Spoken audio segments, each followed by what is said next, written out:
नागपुरी पढ़े और सीखे ले जे भी व्यक्ति इस चैनल पर आ हैं उन सब कर हम बहुत बहुत हार्दिक स्वागत करीला, जोहार करीला। जितने भी लोग एग्ज़ाम पॉइंट ऑफ व्यू से सीखने के लिए इस चैनल पर आए हैं नागपुरी पढ़ने के लिए, उन सभी लोगों का स्वागत है। नागपुरी की पहली कक्षा में हमने सामान्य परिचय देखा था, जिसमें हमने एक बेसिक ओवरव्यू लिया था कि नागपुरी भाषा कैसे काम करती है, कैसे चलती है। आज हम उसका एक चैप्टर पढ़ने वाले हैं, जिसमें जो सबसे बेसिक चैप्टर है वो है ध्वनि। तो ध्वनि के बारे में जानने से पहले आप इसके पहले वाली वीडियो को ज़रूर देख लीजिएगा, ताकि एक ओवरव्यू मिल जाए कि नागपुरी के इस सीरीज़ में हम लोग क्या पढ़ने वाले हैं। और सबसे इम्पॉर्टेंट बात कि एग्ज़ाम पॉइंट ऑफ व्यू से हम लोगों को कितना पढ़ना है, बस इसका ही ध्यान रखा जाएगा आप लोगों के लिए। ऐसा नहीं है कि इसमें बहुत ज़्यादा पढ़कर बहुत बड़े विद्वान बनने की कोशिश की जाएगी। आपको एक बेसिक अंडरस्टैंडिंग डेवलप कराने की कोशिश करेंगे। अगर आपका डेवलप हो जाता है तो जितना भी एग्ज़ाम में ऑब्जेक्टिव क्वेश्चंस आएंगे आप उनको आसानी से मार लीजिएगा। आप क्रैक करने, आपको सिर्फ एग्ज़ाम क्रैक करना है, ठीक है। तो आज की क्लास हम लोग शुरू करेंगे, ध्वनि के बारे में थोड़ा समझते हैं। तो ध्वनि से ही भाषा कर जन्म होवेला, ध्वनि से ही भाषा कर सब भाषा के जरूरत पड़ गलक। कहे के मतलब ध्वनि जो है, अगर हम देखा थी तो ध्वनि जो है शब्द कर प्राण है के। जैसे मान लो कि अगर एक शब्द लिखा थी, हम यहाँ लिखा थी नागपुरी, चाहे नागपुर लिखा थी, छोटा नागपुर यहाँ लिखा थी। जब हमने यहाँ पर छोटा नागपुर लिखा है तो ये एक शब्द है, पर जब मैं इसे बोल रहा हूँ छोटा नागपुर, जो आप सुन पा रहे हैं, अगर ये आप सुन नहीं पाते तो इसका कोई मतलब नहीं रह जाता इस शब्द का। वह यहाँ पर लिखल है यहाँ पर कि ध्वनि शब्द कर प्राण है के। कहे का मतलब है कि ध्वनिये से शब्द बनाल जाएला, ध्वनिये के चलते शब्द बन है। हम दोनों भाषा में उनके समझाए कोशिश करत थी, हिंदी में भी और नागपुरी में भी। ये चलते अगर शब्द इन्हें उन्हें हेर फेर हो जाए तो थोड़ा सा उनके ध्यान रखब, और जे हम लिखब से हम शुद्ध लिखब, तो उकर मूध रूप में लिख देवब। तो रौरे मन उके जब नोट्स बनाब तो उन नोट्स में रौरे शुद्ध भाषा लिखब। बोले में ऊपर नीचे तनी मनी हो सकेला, परीक्षा में बोले से ज़्यादा लिखे में रौर के ध्यान देवे पड़ी। तो ध्वनि आज क्लास करा थी, ग्रामर के फर्स्ट क्लास आके इकर में ध्वनि हमें सीखा थी।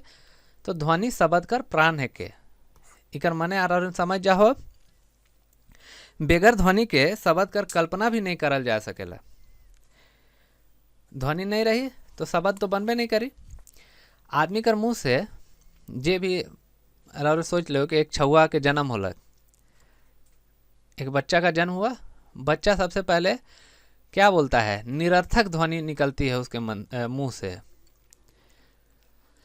दो तरह की ध्वनि होगी, एक निरर्थक ध्वनि, जैसे कुछ आप कराह रहे हो आ वो इस तरह से, तो आप कराह रहे हैं तो उस शब्दों का कोई मतलब नहीं है। जब मुंह से जो एक छुआ है, एक छोटा छुआ, इस छुआ के मुंह से जे भी आवाज़ निकलत है उकर कोई मतलब न है, वो निरर्थक शब्द हो गलक। लेकिन जब धीरे धीरे छुआ बड़ हुई तो जे शब्द निकले लागी उकर मुंह से, तो उस शब्द सार्थक होए लागी। अब जब सार्थक शब्द निकले लागी, सार्थक आवाज़ निकले लागी, सार्थक ध्वनि निकले लागी, तो उके जोड़ल जाए शुरू कर देवी, उकर संयोग करे शुरू कर देवे। उसको जोड़ा जाने लगेगा, उसका संयोग बनाया जाने लगेगा, उसको प्लस किया जाएगा। अब उसी को जब प्लस करते चले जाएंगे ध्वनियों को, तो क्या बन जाएगा? शब्द बन जाएगा। शब्द बन जाएगा मतलब शब्द बन जाएंगे। शब्द बन जाएंगे तो भाषा में आप उसको ढाल पाएंगे, लिख पाएंगे, अपने जो विचार है, अपने जो विचार उसको सामने वाले को अच्छे से बता पाएंगे। तो आप इसको याद रखिएगा, सार्थक ध्वनि कर संयोग से शब्द बनेला। इकर उदाहरण हम देखब कि सार्थक ध्वनि के कहना। तो सार्थक ध्वनि जैसे अ हो गलक, आ हो गलक, मुंह से निकले, ई हो गलक, ई हो गलक। इस तरह से ये सब सार्थक ध्वनि है के जो छुआ मन के मुंह से सबसे शुरू में निकलेला, सबसे शुरुआत में से सब निरर्थक ध्वनि होवेला, बाद में जो ध्वनि सब शुरू होवेला से सार्थक ध्वनि होवे लागेला। अब जितना भी सार्थक ध्वनि है, जे भी ऐसा ध्वनि जेकर कोई मतलब निकलेला, उकर अपन एक चिन्ह होवे, उ ध्वनि के दर्शाए ले अपन एक चिन्ह होवेला।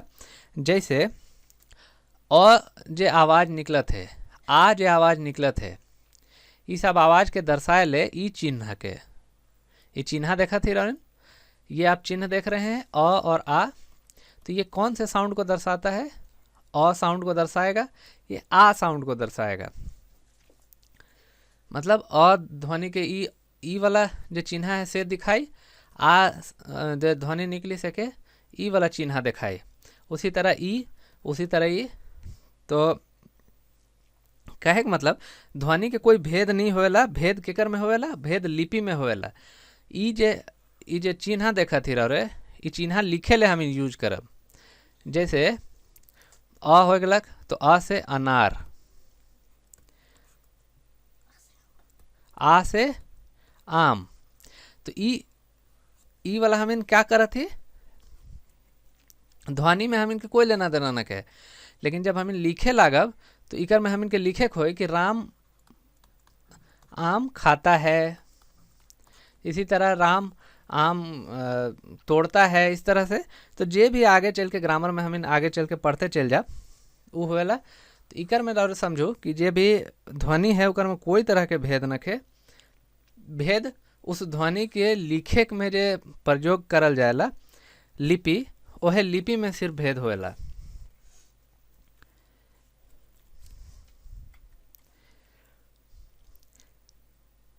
जे ध्वनि के हम जब क्या करी लागेला, ओके लिखे शुरू कर देविला, तो उसी ध्वनि के जो लिखे जे सबसे छोटा इकाई कहल जाएला सेके वर्ण कहल जाएला। यह वर्ण कहे लागी जब लिपि के जे सबसे छोटा रूप है, जे ध्वनि के जब ओके लिखित रूप देवेले हम जोन चिन्ह के इस्तेमाल करे शुरू करब, वह चिन्ह वर्ण कहे शुरू हो जाए। इकर मने का होला कि सब ले छोट वाग्य ध्वनि के वर्ण कहल जाएला। अब देखो जैसे ये छुआ छोटा छोटा एक एक ईंटा लगा लगा के एक दीवार बनाते है, ऐसने ध्वनि के छोटा छोटा रूप के आपस में जोड़ जोड़ के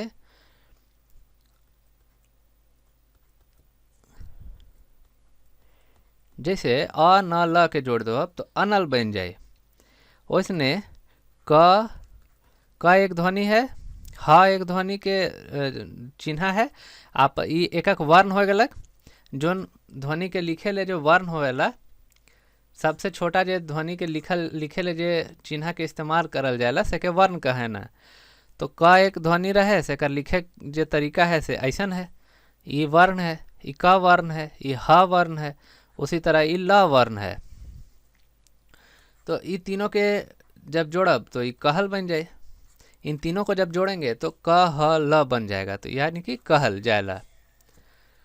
कहल शब्द जो हम यहाँ देखा थी, अब इकर में से एक इके निकला लोग सिर्फ रौरे मन क के निकलाओ। क के निकलाल बाद रौरिन देखब कि दू गो शब्द से मिलकर बनल है, जेके वर्ण कहल जाते हैं।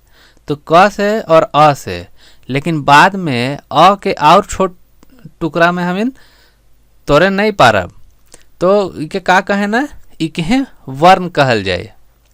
वर्ण उस सबसे छोट इकाई होवी, सबसे छोट, इतना छोट कि उकर से छोट और उके तोड़ के नहीं करल जा सकेला। जैसे ईंटा के तोड़ दो, ये जो भीत है, ये भीत के तोड़ के गिरा दो, ये दीवार आप तोड़ के गिरा देंगे। गिरा देने के बाद आपको ईंटें मिलेंगी, लेकिन ईंट को तोड़ देंगे तो आपको कुछ नहीं मिलेगा। वो जो टुकड़े टुकड़े ईंट होंगे उनका कोई वजूद नहीं होगा, उनका कोई अस्तित्व नहीं होगा।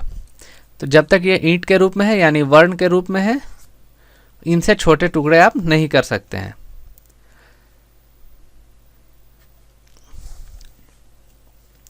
अब आगे ये ध्वनि जे है, हम जे ये सब देख ली ध्वनि के, ये तो देवनागरी लिपि में भी यह चीज़ है, हिंदी ले भी यह इस्तेमाल होला। लेकिन नागपुरी में का विशेषता है, तो जे भाषा कर आपन लिपि नखे, वो देवनागरी लिपि के भाषा लेखन खातिर स्वीकार कर ले हैं। यहाँ पर ऐसे लिखब हैं लिखब।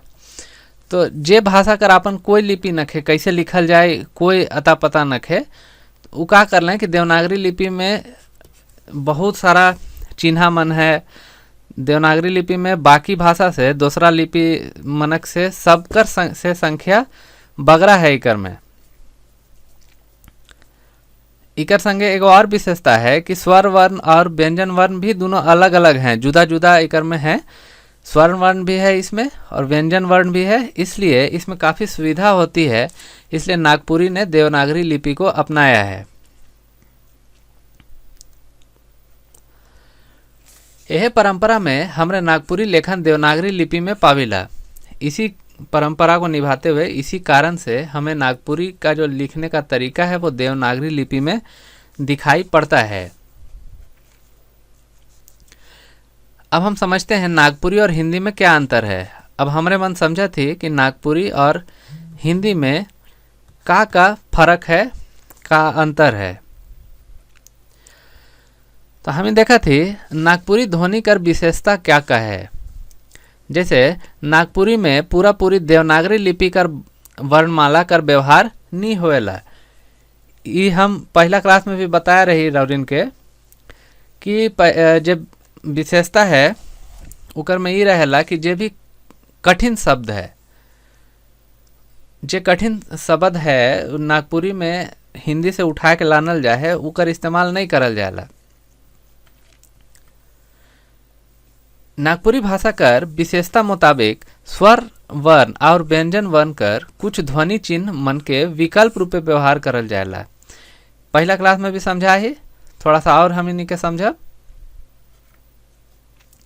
स्वर वर्ण के का व्यवस्था है। स्वर वर्ण ले व्यवस्था ये है कि अ और अह कर व्यवहार विकल्प रूपे होएला। इके विकल्प से इस्तेमाल कराना मतलब ये है कि अ और अह दोनों का ऑप्शनल है। ये यूज़ आप कर भी सकते हैं, नहीं भी कर सकते हैं, लेकिन अह का जो व्यवहार है, अह कर व्यवहार नहीं होएला, कहीं नहीं पावब। तो इकर मोटा मोटी ये मानू कि अह के व्यवहार होवे नहीं करे। री के व्यवहार री या री के रूप में विकल्प से होएला। अगर ढेर जरूरी पड़ जाला तब री के इस्तेमाल करल जाला, इकर यूज करल जाला। जब अगर बहुत ज़रूरी हो जाता है तो री का री और री के रूप में इस्तेमाल किया जाता है। ऐसे में आपका इसका इस्तेमाल नहीं होता है। ह्रस्व ई, दीर्घ ई, उ, दीर्घ उ कर व्यवहार नागपुरी में कहों कहों मात्रा के रूप में नहीं होएला, बल्कि वर्ण का रूप में होएला।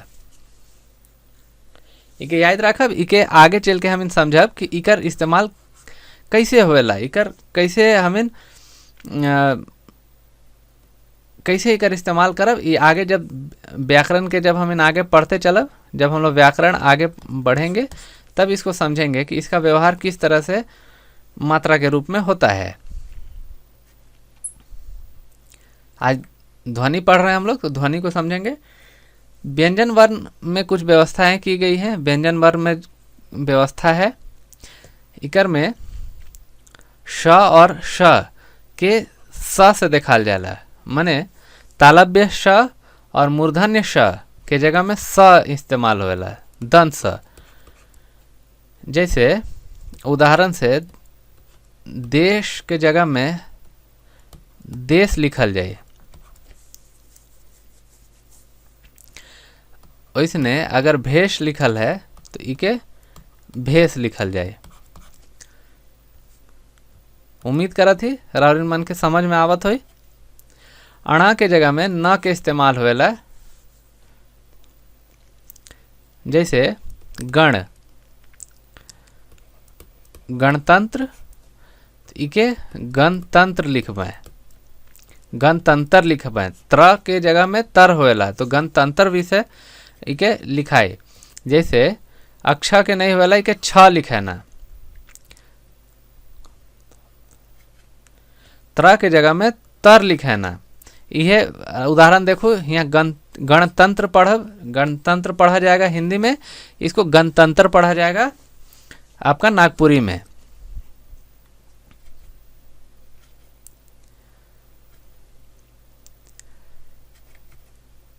इसके बाद है ज्ञ नहीं लिखा जाता है, इसको ज्ञ लिखा जाता है, और स्र नहीं लिख के इसको सर लिखा जाता है। तो ये इसको आपको याद करना पड़ेगा कि ये सारी चीज़ें इसमें है नागपुरी में, जो कि हिंदी से इसमें अंतर के रूप में आती है। कहों कहों रौरे ई भी पावब कि य के जगह में ज हो जाला, व के जगह में ब हो जाला, ल के जगह में र हो जाला, इकर में इके बदल के लिखल जाला। आप देखे होंगे कहीं कहीं पर य के जगह में ज होता है, व के जगह में ब होता है, ल के जगह में र होता है। अभी जो यहाँ पर ही शब्द लिखा गया है व्यवस्था, ये व्यवस्था का ही नागपुरी रूप है। यहाँ पर आप देख रहे हैं प्रचलित को प्रचलित लिखा गया है। इन्हीं सब अंतरों को आपको मिलाते हुए चलना है। जो आपका बेसिक से नागपुरी पढ़ रहे हैं, मैं एकदम ज़ीरो लेवल से इसको पढ़ाने की कोशिश कर रहा हूँ ताकि आप सभी लोगों को अच्छे से समझ में आए। अब जैसन यात्रा के कहे ना जतरा, सुन हुआ बराबर मन, आप लोगों ने सुना होगा। वन को कहते हैं बन, हल को कहते हैं हर, नील को कहते हैं लील, और क्षेत्र को कहते हैं क्षेत्र। आप नागपुरी का कोई भी किताब उठाएंगे तो आपको यही इसी तरह का चीज़ देखने को मिलेगा। तो ध्वनि यहीं पर ख़त्म होता है, जो आपका फर्स्ट चैप्टर है ध्वनि। उम्मीद करता हूँ आप लोगों को समझ में आया होगा।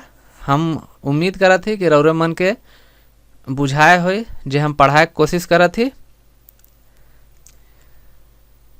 तो आज की क्लास हम यहीं पे समाप्त करते हैं। आप पढ़ते रहिए, सीखते रहिए। Thank you for watching, keep learning and always stay motivated. Thank you.